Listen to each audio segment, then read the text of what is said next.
Monday, November 1st, a select board meeting.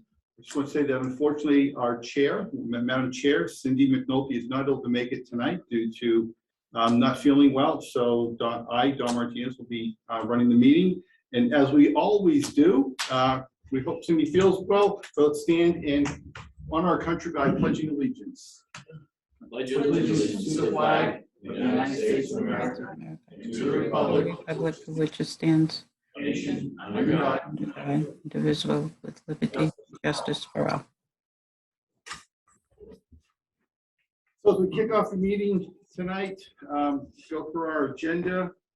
We have our first is a public hearing for National Grid, and I will read the notice of the public hearing. In accordance with Mass General Law, Chapter 166, Section 22, in the Bellingham Code of Bylaws, Board of Selectmen will hold a public hearing on Monday, November 1st, 2021 at 7 p.m. in the Municipal Center Arcan Meeting Room on the petition of National Grid to replace pole 1 with a 45-foot 2-inch JO pole.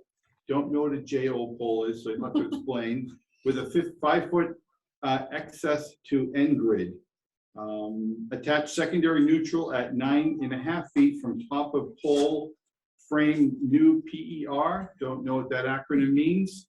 CS or that, 9-412. Install new guy stub pole at 1-89 with anchor rod and 12.5 M meters, I don't know. Down guy, install 12.5 M pole to pole guy from P1 to, this is some sort of code, to I-89, remove pole to tree guy.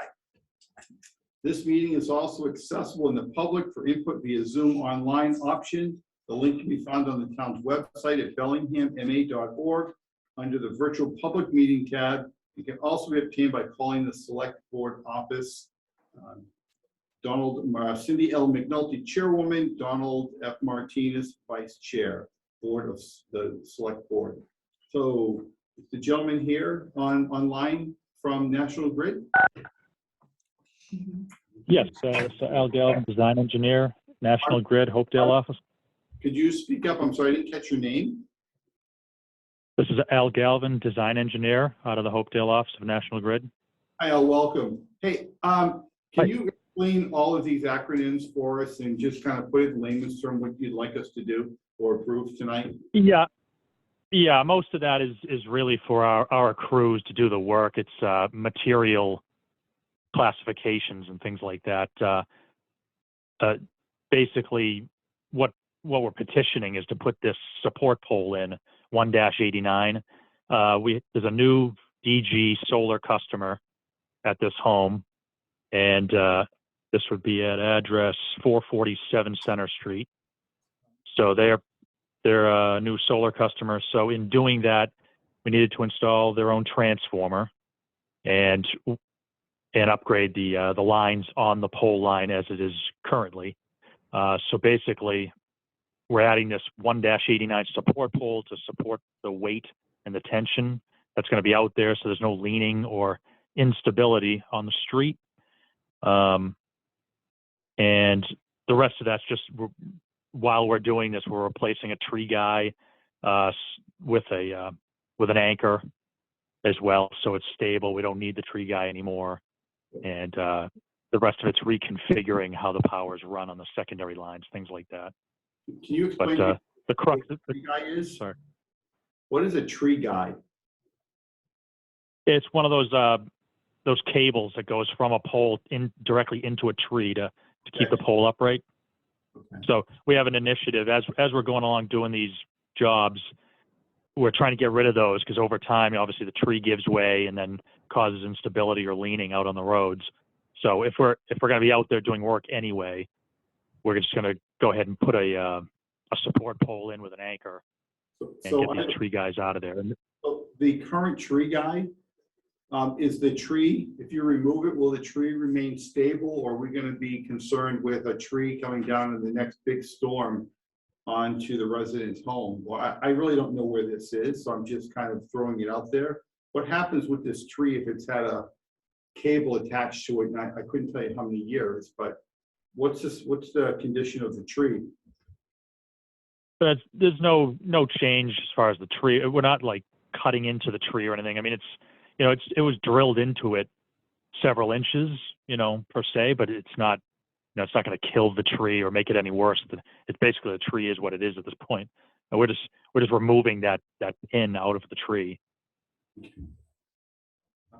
Any questions from? Whatever status it's in currently, it's going to remain that way. Yeah, this gentleman. I'm all set. You're all set? Yeah, I wasn't sure where the pole was. If it was at my house, or this is at down the street. Center Street, yeah. So for the record, sir, your name, please? Mark Niebuhr. Mark Niebuhr, and you came here tonight because you were concerned about, I didn't know if it was on my property or somewhere else, so. so you're It's okay? okay, yep. As a resident, you're okay with what's Yeah. going on here? Is the resident who's having solar and this work being done around their house, is the resident on? Is there a need for it? No?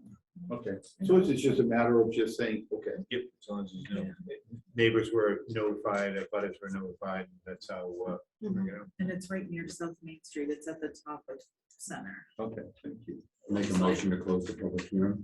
Second. All in favor? Aye. All opposed? Okay. Motion accepted. Motion to approve the petition for National Grid to replace pole 1 with 45-2 JO pole with 5-foot access to N grid as stated in the agenda. Second. Second. All in favor? Aye. All opposed? Motion carries. All set. Thank you, sir. Right, I just need some signatures. Thank you very much. Appreciate it. You're right. We're good. Thank you. Thank you. Okay, next on the agenda, we have a special one-day liquor license request from the BBA, and I believe Sue Ranieri has joined us. Hey, Sue.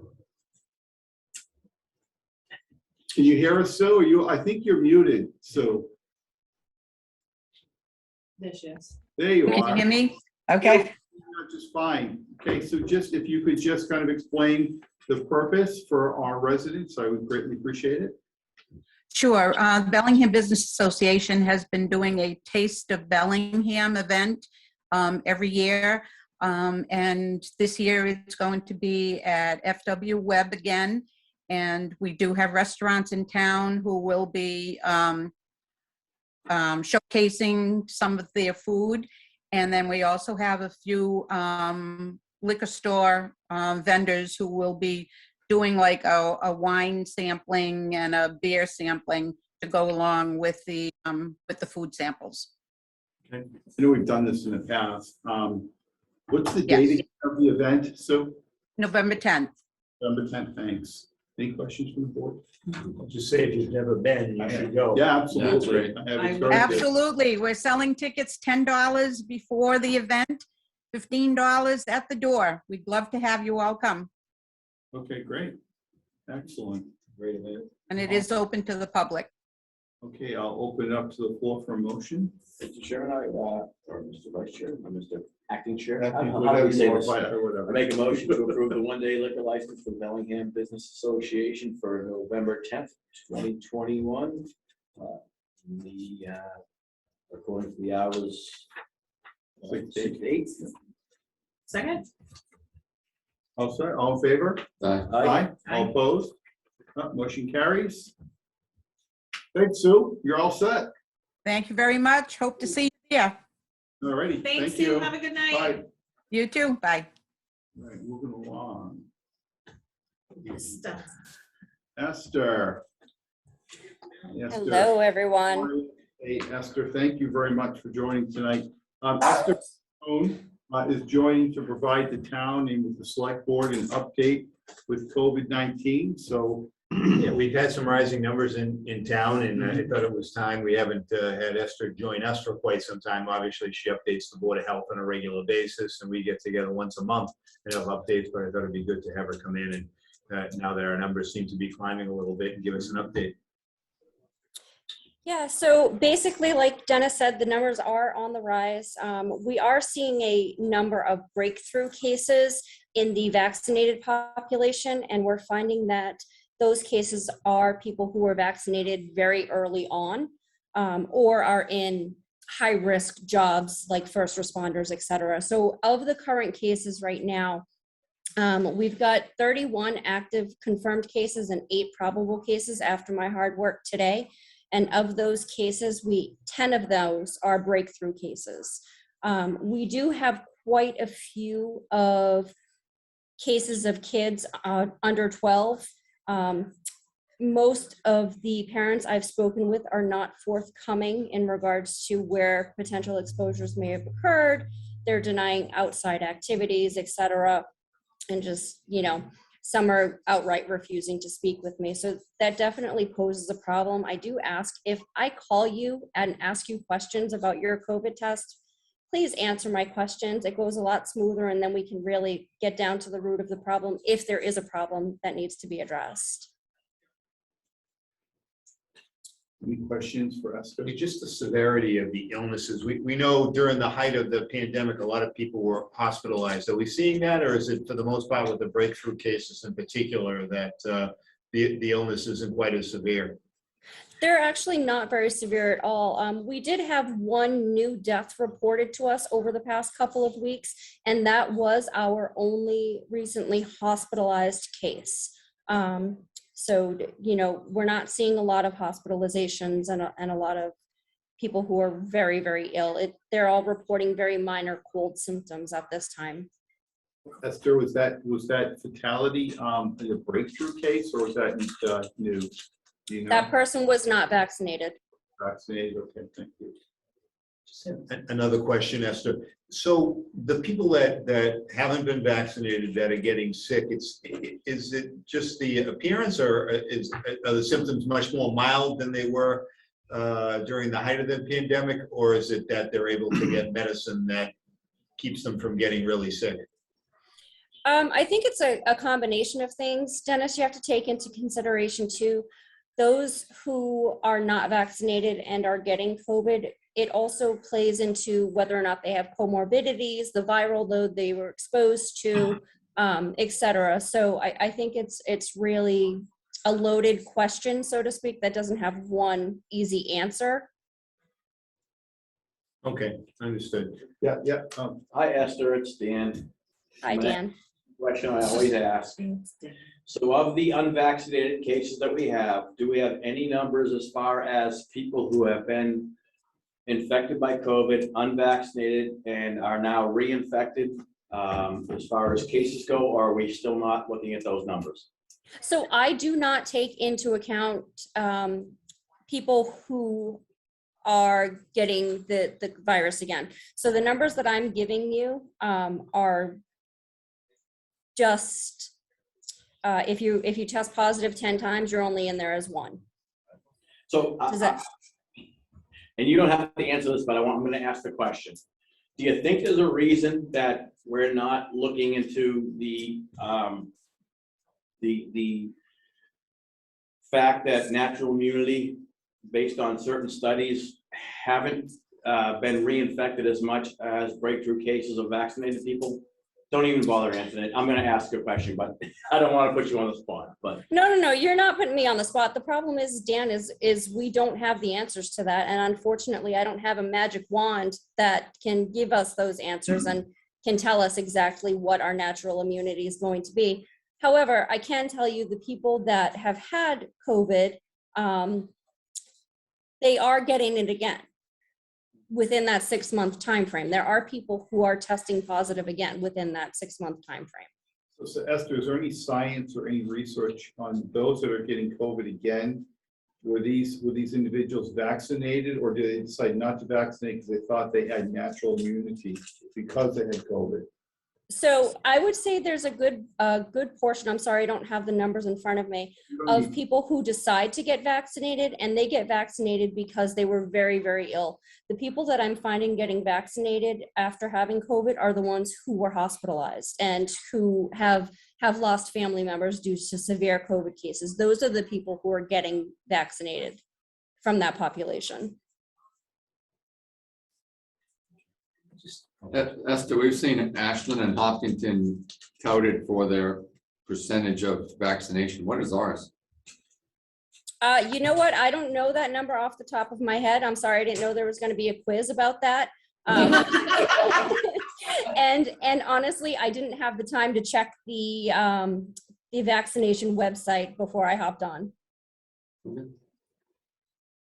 The antibody testing site, someone told me that there's a testing site in Franklin, they don't charge. It's in the Franklin Industrial Park off of King Street. You actually go up there and a finger prick and they'll tell you what your antibody levels are and whether or not you should get a shot. Does that make sense, or does that sound like somebody that got something third hand? That's foreign and new information to me, Dennis, so I would have to investigate that further. It's the first time I'm hearing it. I'm gonna follow up and go up to that industrial park and find out if it's true. Be interesting to know. I'll let you know, but that's what someone had asked along. In my non-medical opinion, from research that I've done, is that if you've had the antibodies, and I'm gonna go back to my wife, when we had COVID, she was donating plasma. They would test her for antibodies. If she had antibodies, they would take her plasma to use for convalescent therapy. However, after a year, you might test negative for antibodies because your antibodies don't show up until the virus shows up again. So your antibodies don't show up until you have to fight off the virus. So you may test negative for the antibodies, even though they may be lying dormant in your system. So, and this is, again, and then Esther, I love you. You've been a wonderful resource. Thank you so much for the last 2 years. But this is my skepticism when it comes to the failure to acknowledge natural immunity, and everybody has to get vaccinated, and they completely disregard the whole concept of natural immunity, regardless or irregardless of, that's not a word, irregardless, but of studies that show, especially one in Israel that had a 7.5 million person sample of natural immunity being 27% more effective than vaccine. This is my non-medical opinion based on Google. Yeah, and Dan, we just have to wait until there's more research here. Unfortunately, it's a virus. It's going to do what viruses do. We're just not 100% certain how that's going to react because it's so new. Absolutely. Okay. Are there any further questions for Esther? No? Hey, Esther, thank you very much for coming tonight. You're good. No more quiz. Go for the evening. Okay. Thank you so much. Thanks again, Esther. You're welcome, guys. Have a good night. I do too. All right. Moving right along. And sir, you'll have to. I apologize up front because I'm sure I'm not going to pronounce your name correctly or the way that you like it pronounced, but I'm going to do my best. So we have Jayesh Hassan from Hoysala Social and Sports Club here tonight. Asked to speak to the select board about for potential of adding a cricket field here in Bellingham. So can we call you VJ? How's that for short? That sounds good. Okay. And welcome. And please, the floor is yours for a few minutes. And go right ahead. Thank you, guys.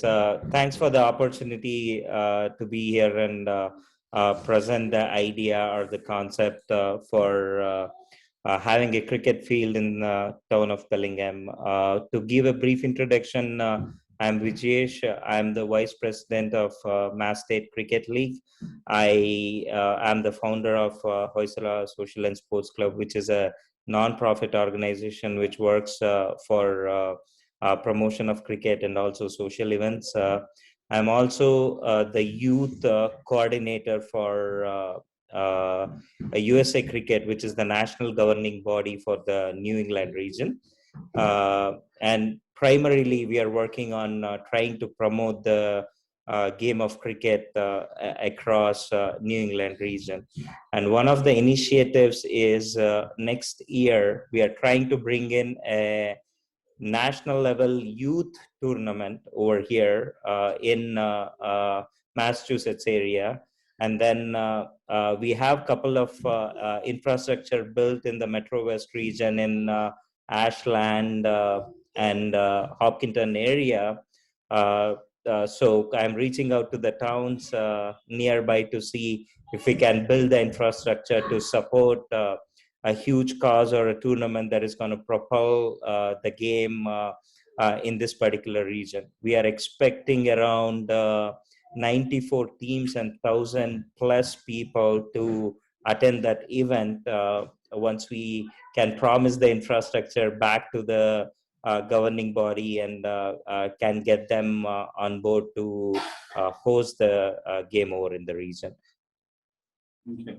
So are you coming before us to kind of, you said explore, to identify parcels of land in the town where a cricket match could be? Is this something you want permanent, or are you asking for it to be temporary based upon the tournament? Unfortunately, the way the game is played is unlike baseball. It needs a 22-yard pitch on which the ball bounces, which needs to be built, which is either a harder surface and a matting on top of it, or a concrete surface altogether. So yes, like you said, what is the request to the towns at this point is if there is a land out there which could be utilized to provision to be a cricket ground, and we can build that for this particular event and then use that to promote the game in schools and pay it forward as a part of that. I'm going to ask the board if they have any questions or comments before. Yeah, I guess my only question is, are you looking for the town to provide the property and or build the field, or is it something that it'd be a public-private kind of entity type thing? We can provide the property and you build the field. Exactly. So we have done a couple of infrastructure already with working with a couple of towns. For example, Acton, I personally built 2 pitches there, or build the infrastructure there. We work up north with the town of Groveland to do the same thing. Exactly like you said. What we request is if we can identify a flat piece of land. It doesn't even have to have drainage or any sort of that needs. If we can identify flat piece of land, then building the pitch on that, and then maintaining that in the sense of having porta potties and all that in there will be taken care by a private public partnership of sorts, and then whatever the lease or rent's gonna be for having that ground for booking for the games, that will be paid by that particular entity. So hope that answers your question, sir. Is it an option for you to buy the land similar to what NEFC did or New England Football Club did for soccer in Mendon? Unfortunately, we are not at a stage where we have that kind of monetary at our disposal, but that is an option. We have got investors who are looking into invest in the game and trying to get that going. That is an option that is definitely open for discussion, and I can explore more with some investors if they're interested to do that. Especially what has happened is the parents themselves are coming up and saying we want to build an association and sort of put our money in if we can and get that going, because we need that for our kids. We need that infrastructure for our kids to play the game. So that is something, if it's an option, I can work with the parents or any nonprofits or investors and see if we can get that going. I would just say to the board, I know Mr. Reed, Mr. Morano, and a team are looking at the land at the high school because we are seriously lacking area for community tennis courts. reconfiguration of parking, that the area on Blackstone Street is insufficient for this. Yeah, unfortunately, I respect your desire to want to bring the sport to the area. But I feel personally with children who are involved in sports and things in the town that we're very lacking in areas for our own sports to maintain fields. So I'd have a hard time being okay with giving up any fields that we have. Yeah. That's just my personal opinion. I mean, I would just throw it as an example of the board. I mean, the high school, we have football and soccer fields in the fall that are converted to lacrosse and baseball fields in the spring. And to have a field dedicated to one singular sport is not feasible. No, and I agree, as someone who's been involved in youth sports in this town for a very long time, we struggled at times to find adequate fields for the 40+ teams we had in baseball and the same with softball. And to dedicate a field for cricket, which no one's beaten down our doors to play cricket. Unfortunately, I'm not saying it's not a wonderful game, because I know that it is, but we just don't want to have the land or the capacity to add a cricket field or a cricket pitch, as it's called, here in the town of Bellingham. And that's just, I mean, I appreciate that you come here, but I just don't even see where we have land. I've been trying to get a dog park here for about 10 years. You know, I can't even get a dog park, and nothing against the cricket pitch. And discus golf. And disc golf, which is very popular amongst everybody. So I'd have to say, I just don't even know where there would be land available for a pitch of what you described. Okay. So, No, okay. that's fair enough. Like working with multiple towns, I do respect that. Yes, it's not a primary sport, and that's the reason I go up front and tell them it's not a proper ground with drainage and stuff. We are asking it's like the piece of land where we can start building infrastructure, sort of have a community engagement being done there, and see how folks can give back to the community over there. Like some of the things that happens is not that the town of Bellingham needs any exposure. Like we have already in the league, currently the running league, which I'm vice president of, we have around 700 athletes who play across Massachusetts every weekend, day in, day out. Some of them being CFOs, CTOs of huge corporations.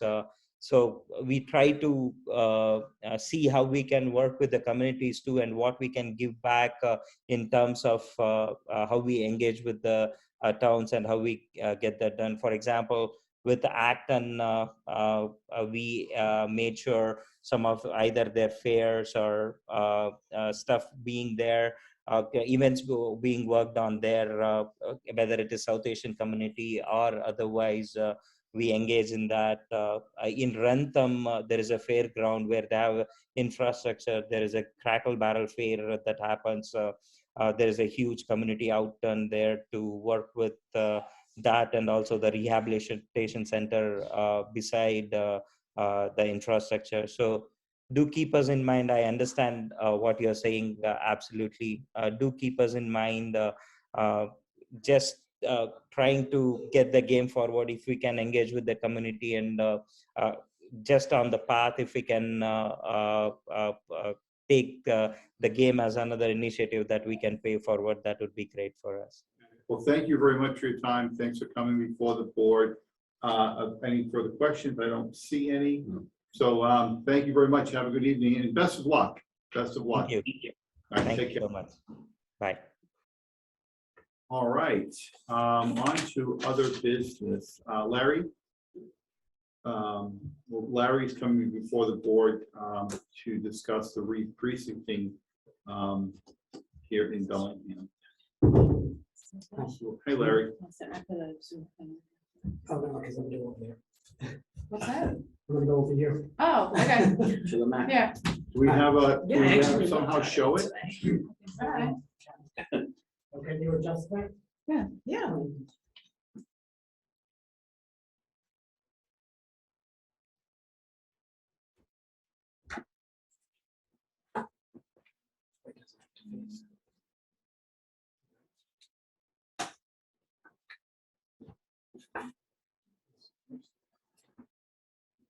Oh, the other way. Now we're getting there. There you go, Larry. Turn it Yeah, that that's way. better. That's better, yeah, absolutely. The color code would be. Color code is good? Mhm. Okay, so I was here a couple of months ago and I was talking about the first phase of the precincting for 2020, after the 2020 census. And then I did give you some maps. I couldn't do it this time because I couldn't get this shrunken down, but this is essentially what you saw the last time with just a few minor adjustments. And this is what we'd like to go with at this point in time. Mostly the biggest, most remarkable thing is 4A is gone. We did, the last time we hadn't even gone through the state legislative lines, but that has happened, and Bellingham is staying whole in that regard. So the last phase is going to be by December 15th, the legislative congressional districts will be divvied up. So hopefully we will stay whole. Precinct 5 is actually one of the largest in population now, which I kind of did on purpose because I was hopeful that if we have to break up the town again and have the lower part of go with the district to the west, that maybe they could just take precinct 5 without having to create another small precinct somewhere. So that is left at a higher number. And I've made adjustments for what I know near-term projects are, like Red Mill and Curtis Pond and so on. So those can easily fit into these. Even if we have to split them between 2 and 3, we can do that because it'll still be contiguous. So I think it's a pretty good way of going into the new decade. And as I explained, this can change. And if, let's say, for some reason, precinct 1 had a huge project going on, and we went over the 4,000 threshold, we can do that. And we can keep that until 2030 if we want. But if we wanted to, if it grew that much, we could create during the decade, we could still create with your approval a new precinct if we had to. But we can also go over the number and be okay for the next 10 years. So the numbers seem to be pretty good right now.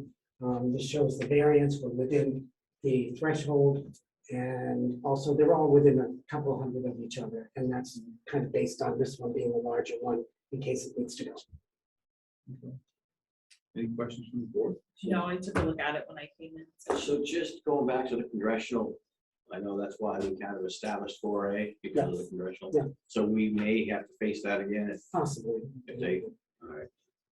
We'll cross that bridge when we get there. Yeah, exactly. I like going back. Unfortunately, we do it sort of backwards. Yeah. Instead of having all the information and then coming up with the precincts, we come up with the precincts and then we have to wait and see what happens. Yeah. And that one is going to be in December. That decision will be made in December. Thank you for your work. Larry. Thank you. I appreciate it. Okay, so I just need you guys to please.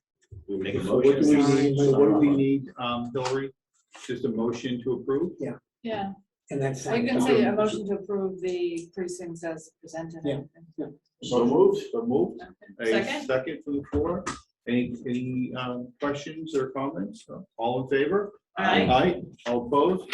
Motion carries. Yeah. Thank you, Larry. Larry, Thank you, do you Larry. have Thanks a- for the work. Larry, you don't have a small version of that. Larry, can you get a version that we can put into the You couldn't minutes? shrink that or anything? Well, the thing is, we don't have the software here. And so Bruce Wilson was nice enough to do it last time for me. So I'll see if I'm going to do it again this This time. is, yeah. Okay, no, great work, thank you. So, I mean, we did try to run it on the new machine there, but it got very grainy and we couldn't really do it. It won't make it. Okay, so, thank you very much. Thank You're you. welcome, thank you. All right. So next, we have gifts and grants.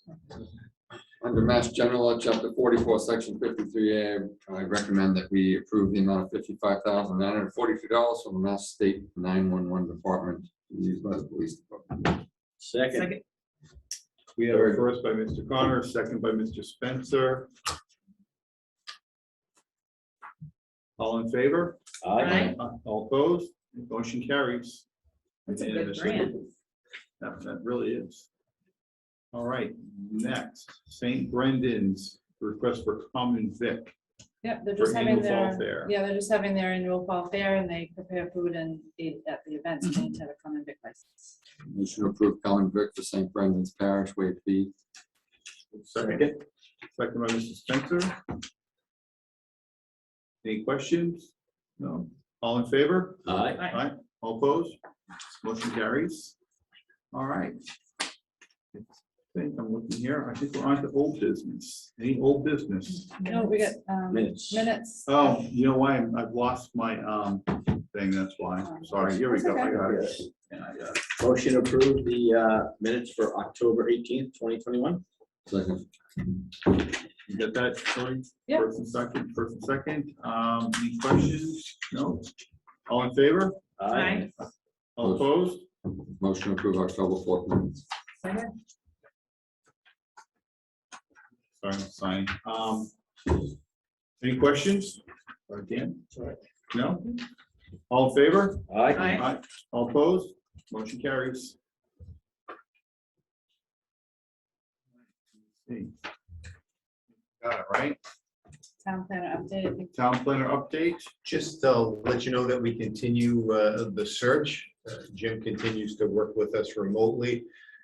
He's assured me that he's got the capacity with the new job to give us what we need and not be overwhelmed. So it's working out quite well. He's attending the zoning, conservation as needed, planning board, of course, meeting with me and several department heads at least once a week, Fridays, early morning and as needed. So it's working quite well.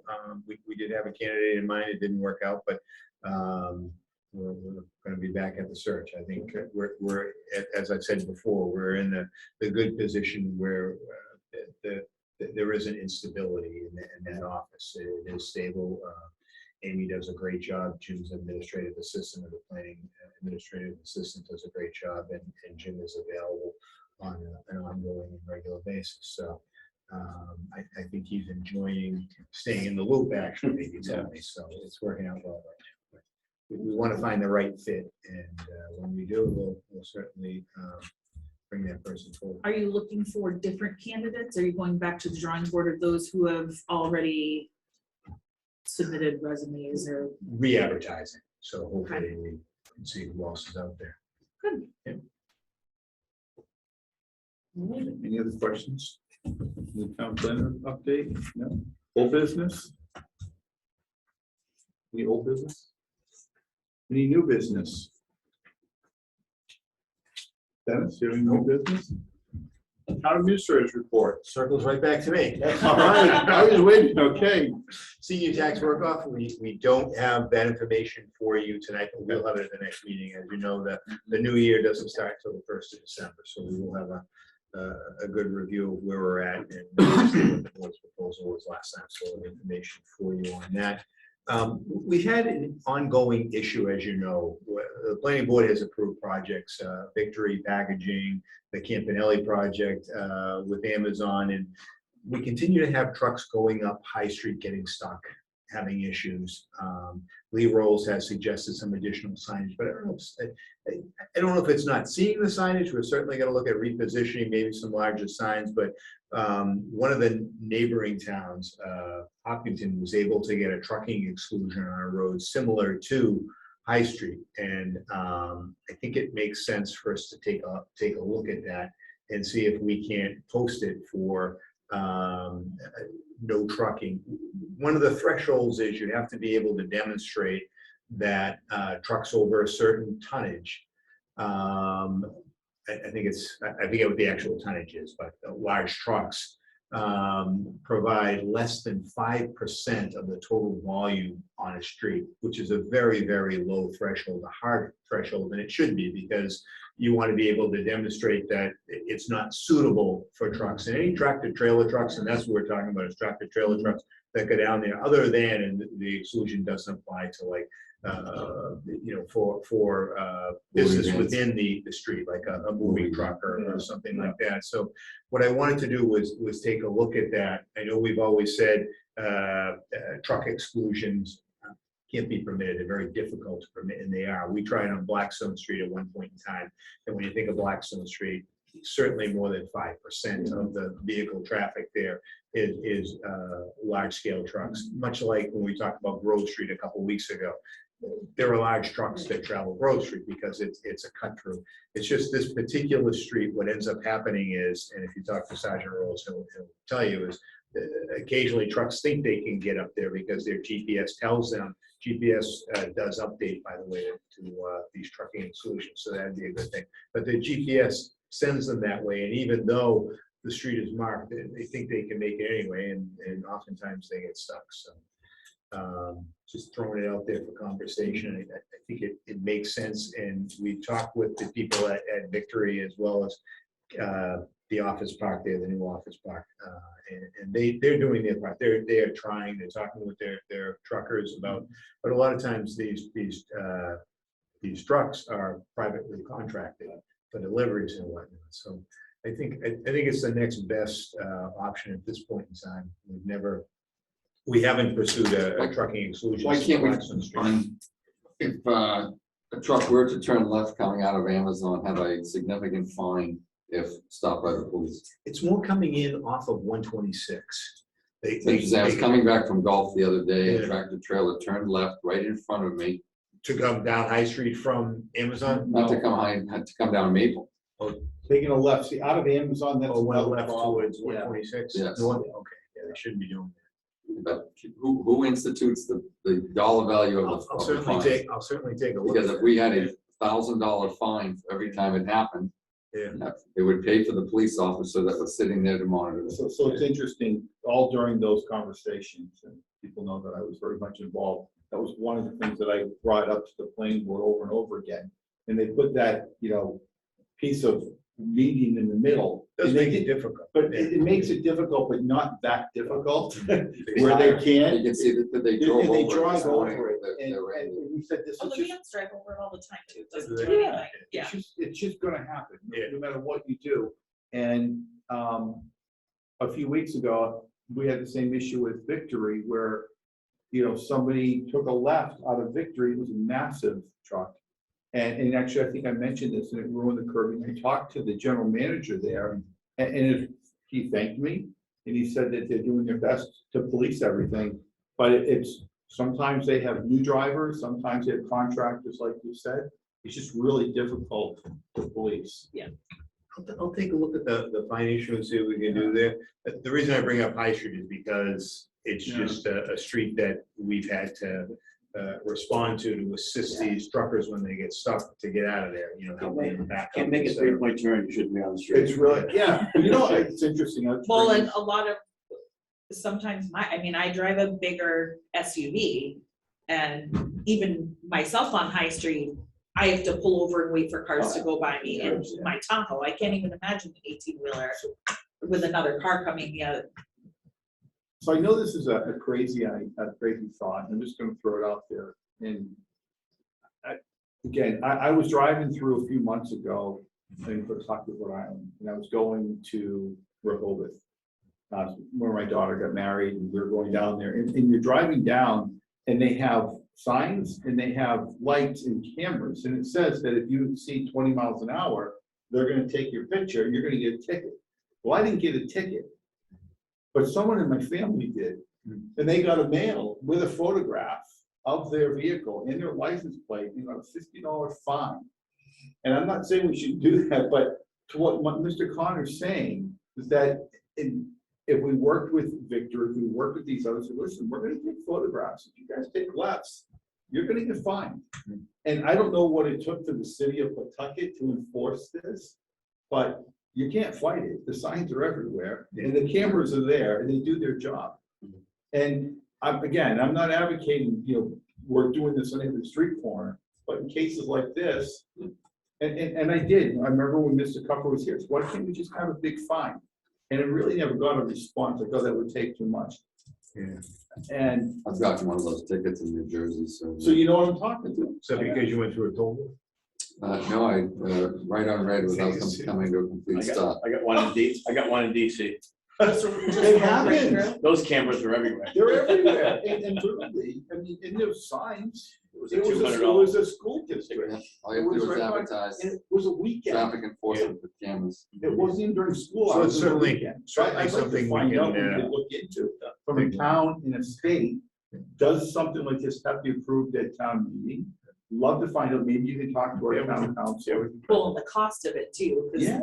I mean, you're all talking about cities, which are different Yeah, than, so of it might, course. you know, Well, it has to, Maybe we, yeah. outweigh what the cost would be for us to put something in like that. and we have a development that's proposed on the corner of Maple Street and 140, and they're saying that all their trucks are gonna be coming out and going right on to 140. Maybe that's the mitigation, and we look at something like that, where, they would pay for it. And it wasn't me that got the ticket, it really wasn't. If it was me, I'd say it. If it was a family member, she was crying. Anything else? Anything else? Just a couple quick ones. We had a walkthrough on Saturday, the proposed DPW facility that'll be going to town meeting. And I thought it went very well. We had a couple of, the two largest trucks we own, maneuvering in and out quite nicely. I thought it went well. We had members of the FinCom and Capital Improvements Committee there. So that's before the committee again tomorrow night. And if you can join us, it'll be via Zoom at 5 o'clock. And that'll be good. I joined for a little bit last week, got a little rowdy, so I said, well, maybe I should go Saturday, but I couldn't make it Saturday. Yeah, went very well. Good. but- It went way better than, yeah. Yeah. When you watch, involved in the meeting, you say, oh, I hope this goes well Saturday. That. Yeah, did not go the way I it was didn't. thinking it was And it going was a to go, good point that was raised. We're looking at the office space. and It Until we have the office space improvements designed in hard numbers, it doesn't make sense to go to town meeting. But certainly the purchase of the building and funds to fund the design of the office space, I think makes sense, because then we can come back and maybe with a hard number for the design of the office space. The pads there, the septic system's there. Those parcels are ready to go as far as construction goes, and simple construction, if it's consistent with what else is there, so. And I think now that some of the members actually saw multiple vehicles in the bays back to back, and our big trucks coming in and out, it made everyone a little bit more. Picture's worth 1,000 words, right? Yep. That's good. And next Monday, if it works, we'd like to do the chairman and vice chairman usually participate in like a pre-town meeting where we'll do the motions with town council. So we'll shoot for next Monday if that. Yeah, I'm here works. next Check Monday, your but schedule in. I was gonna mention just Evening, again, yeah. I won't, Cindy's not unfortunately. here next Monday. Oh, she's not. She's not? It sounds like. I'm not gonna be at the town meeting, unfortunately. I haven't traveled since February of 2020. And I don't have a trip. I have to I'll go put to up some dates client and see meeting. what works. Yeah, I'm not meeting 17th. 17th, Yeah. and I'm gonna be out of state. Okay. I won't be able to make time, You'll be meeting, so I apologize. Tuesday's fine. Just have you read everything since it's your last one. I'll do it. Yeah, it's a good idea, right? Okay, So just let me know. I'll put up some dates. Put up some dates. Good. And master, is it Monday, our master plan? It is Monday. I had to confirm with today that it was Monday and not Tuesday. So I know we're putting Send me a posting. Yeah. I did send Hillary an email today after 4 o'clock. An email? Well, That's all right, so I saw it. You did that for the She got master- posted the for us, master- Yeah, I'll You post send that it. That'll be out? posted. Yep, and we are going to have our information from council about that election. So Oh, good, excellent. All right, is there anything else? Tax classification hearing is 2 weeks from today. No, 22nd. 26, so after town meeting. Yes. Monday after town meeting. Yeah. Okay. Anything else? Just a question, and I think this is maybe for Dennis. I attended the planning board meeting the other night, and some of the warrant items came up in the discussion for the planning board to potentially vote on. It always struck me that although the warrant is ours, the ones that are petitioned by groups other than us, we never vote on. And I'm wondering if historically why that is. FinCom votes on all Well, of them. essentially, typically the position that past boards have taken was you sign the warrant, you're acknowledging that all the articles there, you're okay with them being on there. It doesn't mean you support them, but you're the gatekeeper certainly for the warrant. If, when other boards or committees present something for the warrant, I don't know that the board has ever taken exception to another board putting something on there, but certainly you could invite a board in to say, hey, we'd like you to come in and talk to us about a particular article, but Now, it you're just not struck me under- that the Yeah. Maple Street zoning issue and the less than 30-day short-term lease was on there. And the planning board was asked to opine on that. And people go to these meetings and they don't necessarily do their homework, but they rely on, if multiple boards say unanimous yes, people follow suit. But when people vote 3-2, it does prompt people to ask more questions. So you keep in mind that those hearings for the planning board are required. Those are required public hearings. But certainly the board has, when you get the warrant, if there are articles there that you had questions on before you sign it, you can certainly invite. I think it goes back to the Unless they- TV show we talked about Yeah. doing on Yeah. warrants, but there. Do you think that this board should make recommendations on all of those in addition to No. signing the warrant? No, especially if it's a citizen petition, I think we let the citizen present Yeah. their article and we vote Yeah. individually as residents. I don't think as a board we should.